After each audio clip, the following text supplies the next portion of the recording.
राजीव, आपके पास आ रही हूँ। आज काफी ठंड भी है राजीव, बाहर खड़ा होना मुश्किल हो रहा होगा। आज आपने कैप भी लगा रखी है, लेकिन फिर भी ब्रेकिंग विद एजेंडा में विश्लेषण तो करना ही है। और सवाल यह है कि राहुल गांधी का जो अटल प्रयोग है राजीव, आप कैसे देख रहे हैं? और साथ ही 2024 में अगर चेहरा देखा जाए तो भारत जोड़ो यात्रा से क्या वो बल मिल रहा है कि राहुल गांधी वो बड़ा चेहरा हो सकते हैं विपक्ष की तरफ से? क्योंकि अभी विपक्ष पूरी तरीके से मौन है कि 24 में पीएम के सामने कौन होगा।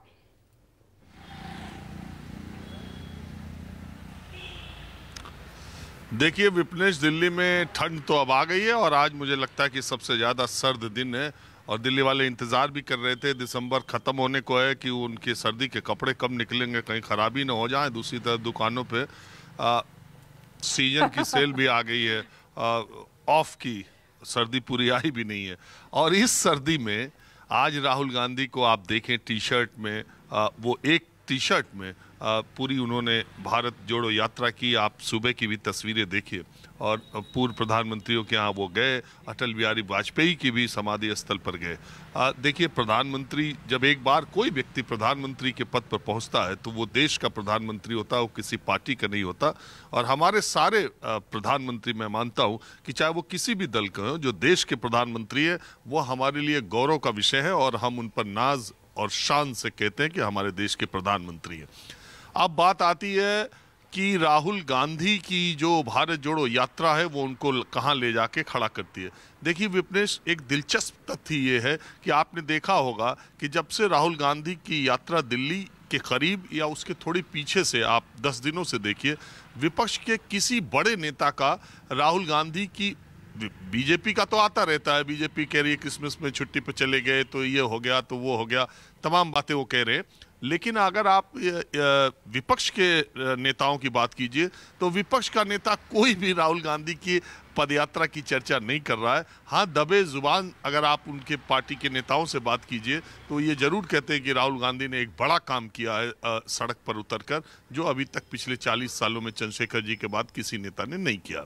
अब राजनीति मार्केटिंग हो गई, राजनीति इवेंट मैनेजमेंट हो गई। कितना अच्छा तंबू, कितनी अच्छी कनात, कितने ज़्यादा बस, कितना अच्छा इंतज़ाम, कितने ज़्यादा लोग लाए जाएं, इस पर राजनीति है और इसके लिए साधन और संसाधन चाहिए।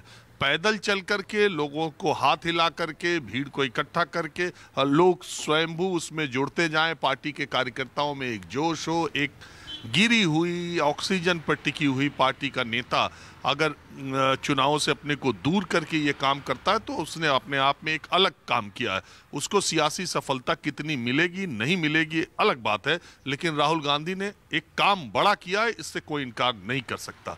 दूसरी बात यह कि आज की तारीख में अगर आप देखें प्रधानमंत्री नरेंद्र मोदी के सामने तो कौन सा चेहरा आपको दिखाई देता है? विपक्ष का सबसे बड़ा चेहरा कौन है? पार्टी कौन है? सबसे बड़ी पार्टी कांग्रेस है। 2 या उससे अधिक राज्यों में सरकार सिर्फ कांग्रेस पार्टी और आम आदमी पार्टी की है, जो कि अरविंद केजरीवाल है, जिसमें कि एक पार्टी उनकी दिल्ली की है जहां से 7 सांसद आते हैं और दूसरी सरकार उनकी पंजाब में। इसके अलावा कोई ऐसी पार्टी आपको नहीं मिलेगी जो 2 राज्यों तक हो, तो कांग्रेस पार्टी है। और सबसे ज्यादा सांसद अगर लोकसभा में विपक्षी पार्टी के तो कांग्रेस के हैं, तो निश्चित तौर पर विपक्ष की सबसे बड़ी पार्टी कांग्रेस है ही। और आज की तारीख में विपक्ष का सबसे बड़ा चेहरा राहुल गांधी है ही, और पहले भी थे, अभी भी हैं। लेकिन अपने को ट्रांसफॉर्म करने को, अपनी छवि को बदलने के लिए, या अपने को गांधी खानदान का होने के बावजूद वो जो खानदानी या शाहबजादे या नवाबजादे उनको कहा जाता था कि चांदी का चम्मच मुंह में लेके पैदा हुए गांधी परिवार के हैं, उस छवि को तोड़ने के लिए राहुल गांधी ने ये काम किया है और इसमें बहुत हद तक वो कामयाब भी रहे। लेकिन चुनावी राजनीति, फिर बात आती है कि राजनीतिक दल कोई एनजीओ नहीं है कि आप समाज सेवा या समाज को समझते ही रह जाएं या लोगों का कल्याण करने के लिए उतरें या करें। राजनीतिक दल का पहला काम राजनीति शास्त्र की किताब में लिखा है। अगर आप पॉलिटिकल पार्टी का लेसन पढ़ने जाएं तो राजनीतिक दलों का लक्ष्य राज्य में सत्ता प्राप्ति है। तो सत्ता प्राप्ति की दिशा में राहुल गांधी कहां तक पहुंच पाएंगे अभी ये वक्त बताएगा, समय अभी बहुत ज्यादा है। लेकिन फिलहाल अभी वो सिर्फ अपनी छवि को बदलने में कामयाब हो पाए, इतना मैं कह सकता हूं। बिल्कुल राजीव, आप सही कह रहे हैं और थोड़ा सा इंतजार हमें करना होगा क्योंकि जो कमिंग इलेक्शन में है उसमें एक लिटमस टेस्ट तो होगा ही। आती हूँ। नमस्कार, मैं हूं मानक गुप्ता।